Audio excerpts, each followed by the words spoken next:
Welcome to Sri Academy online teaching classes 2020-21। सुप्रभात। मैं नीलम त्रिपाठी आज एक नए अध्याय के साथ प्रस्तुत हूँ। वह अध्याय है झांसी की रानी। तो बच्चों, आज हम झांसी की रानी कविता के अर्थ को समझेंगे। आइए कविता के अगले भाग को पढ़ते हैं। बुझा दीप झांसी का तब डलहौजी मन में हर्षाया, राज्य हड़प करने का उसने यह अच्छा अवसर पाया। फौरन फौजे भेज दुर्ग पर अपना झंडा फहराया, लावारिस का वारिस बनकर ब्रिटिश राज्य झांसी आया। अश्रुपूर्ण रानी ने देखा झांसी हुई वीरानी थी, बुंदेले हर बोलों के मुँह हमने सुनी कहानी थी। खूब लड़ी मर्दानी वह तो झांसी वाली रानी थी। तो बच्चों, आइए इसके अर्थ को समझते हैं। झांसी की रानी कविता के इस पद में यह बताया गया है कि झांसी के राजा की असमय मृत्यु के बाद उस समय के अंग्रेज अधिकारी डलहौजी को झांसी को हड़पने का अच्छा अवसर मिल गया था। उसने अपनी सेना को अनाथ हो चुकी झांसी पर कब्जा जमाने के लिए भेज दिया था। तो आशा है बच्चों आप इसे समझ चुके होंगे। तो आइए इसके अगले भाग को भी समझते हैं। अनुनय विनय नहीं सुनती है, बिकट शासकों की माया। व्यापारी बन दया चाहता था जब यह भारत आया। डलहौजी ने पैर पसारे, अब तो पलट गई काया। राजाओं नवाबों को भी उसने पैरों ठुकराया। रानी दासी बनी बनी यह दासी अब महारानी थी। अब बुंदेले हर बोलो के मुँह हमने सुनी कहानी थी। खूब लड़ी मर्दानी वह तो झांसी वाली रानी थी। झांसी की रानी कविता के इस पद में कवयित्री बता रही हैं कि अंग्रेज लोग भारत में व्यापारी बनकर आए थे और फिर धीरे धीरे उन्होंने यहाँ के सभी बड़े बड़े राजा महाराजाओं और रानियों से दया और सहायता की भीख मांग कर उनका ही राज्य हड़प लिया था। परंतु लक्ष्मीबाई अन्य राजा रानियों से विपरीत थी और उन्होंने विषम परिस्थितियों में भी एक महारानी की तरह झांसी को। तो आशा है बच्चों आप इसे भी समझ चुके होंगे। आइए इसके अगले भाग को भी पढ़ते हैं। कुटियों में भी विषम वेदना, महलों में आहत अपमान। वीर सैनिकों के मन में था अपने पुरखों का अभिमान। नाना धुंधु पंत पेशवा जुटा रहा था सब सामान। बहन छबीली ने रणचंडी का कर दिया प्रकट आवाहन। हुआ यज्ञ प्रारंभ उन्हें तो सोई ज्योति जगानी थी। बुंदेले हर बोलो के मुँह हमने सुनी कहानी थी। खूब लड़ी मर्दानी वह तो झांसी वाली रानी थी। तो आइए इसके अर्थ को जानते हैं। इस पद में बताया गया है कि चाहे वो गरीब हो या अमीर, सभी के मन में अंग्रेजों के लिए विद्रोह की चिंगारी धधक रही थी। सभी सैनिक नाना साहब पेशवा जी के नेतृत्व में युद्ध करने को तैयार थे। साथ में उनकी मुंहबोली बहन छबीली ने भी हार ना मानकर उनके साथ अंग्रेजों से लड़ने का निर्णय कर लिया था। आशा है बच्चों आप इसे समझ चुके होंगे। तो आइए इसके अगले भाग को पढ़ते हैं। रानी बढ़ी कालपी आई, कर 100 मील निरंतर पार। घोड़ा थक कर गिरा भूमि पर, गया स्वर्ग तत्काल सिधार। यमुना तट पर अंग्रेजों ने फिर खाई रानी से हार।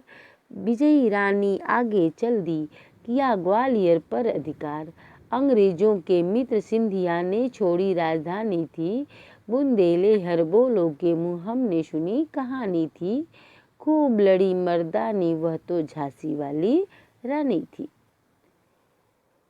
तो आइए इसके अर्थ को समझते हैं। झांसी की रानी कविता के इस पद में रानी की वीरता का अद्भुत वर्णन है। कवयित्री ने बताया है कि वे 100 मील घोड़े पर बैठकर अंग्रेजों को खदेड़ती हुई यमुना तक ले गईं और अंग्रेज वहां रानी से पराजित हुए, परंतु यहाँ पर उनके घोड़े ने वीर गति प्राप्त कर ली, अर्थात वो मर गया। उसके बाद उन्होंने ग्वालियर पर भी अपना अधिकार जमाया, जहाँ की राजा सिंधिया ने अंग्रेजों के डर से उनसे मित्रता कर ली थी और अपनी राजधानी को छोड़कर वहां से चले गए थे। तो आशा है बच्चों आप इसे समझ चुके होंगे।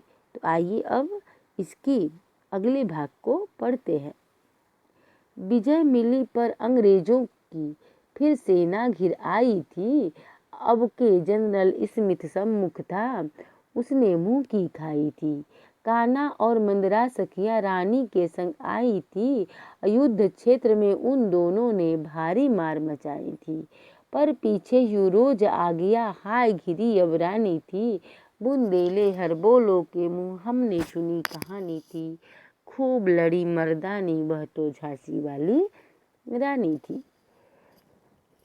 तो आइए इसके अर्थ को समझते हैं। यहाँ यह बताया गया है कि अब जनरल स्मिथ ने सेना की कमान संभाल ली थी। रानी लक्ष्मीबाई का साथ देने के लिए उनकी दो सहेलियां कान्हा और मंदरा युद्ध मैदान में उतर गई थी। इन तीनों ने अपनी वीरता और साहस के दम पर कई अंग्रेज सैनिकों की लाशें बिछा दी थी, परंतु तभी पीछे से जनरल यूरोज ने आकर रानी को घेर लिया था और यहाँ रानी उसके शिकंजे में फंस गई थी। तो आशा है बच्चों आप इसे भी समझ गए होंगे। तो आइए इसके अगले भाग को पढ़ते हैं। तो भी रानी मार काट कर चलती बनी सैन्य के पार, किंतु सामने नाला आया था वह संकट विषम अपार। घोड़ा अड़ा नया घोड़ा था, इतने में आ गए सवार, रानी एक सत्र बहुतेरे होने लगे वार पर वार। घायल होकर गिरी सिंह ने उसे वीर गति पानी थी, बुंदेले हर बोलो के मुँह हमने सुनी कहानी थी, खूब लड़ी मर्दानी वह तो झांसी वाली रानी थी। तो आइए इसके अर्थ को भी जानते हैं। झांसी की रानी कविता के इस पद में बताया गया है कि रानी जैसे तैसे बचते हुए दुश्मनों के बीच से निकलकर बाहर आ ही गई थी, लेकिन अचानक उसके सामने एक चौड़ा नाला आ गया। उनका घोड़ा नया होने के कारण उसे पार नहीं कर पाया और वहीं अड़ गया। बस यही शत्रुओं ने मौका देखकर अकेली रानी पर कई वार किए और झांसी की रानी ने यहीं अपनी अंतिम सांस तक लड़ते हुए वीरगति प्राप्त कर ली। यह बात हम सभी ने बुंदेलखंड के लोगों के मुंह से सुनी थी कि मर्दों की भांति लड़ने वाली मर्दानी झांसी की रानी थी। तो आशा है बच्चों आप इसे भी समझ चुके होंगे। जाओ रानी याद रखेंगे ए कृतज्ञ भारतवासी, यह तेरा बलिदान जगाएगा स्वतंत्रता अविनाशी। होवे चुप इतिहास लगे सच्चाई को चाहे फांसी, हो मदमाती विजय मिटा दे गोलों से चाहे झांसी।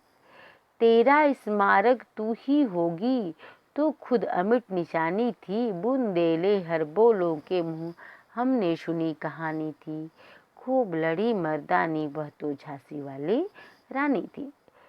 प्रस्तुत कविता का अर्थ यह है कि रानी का यह बलिदान सभी देशवासी हमेशा याद रखेंगे, चाहे दुश्मन अपनी वीरता का परचम लहरा रहा हो या फिर वो अपनी तोप के गोलों से झांसी को ही मिटा दे, लेकिन झांसी की रानी लक्ष्मीबाई हमारे मन में हमेशा बसी रहेंगी।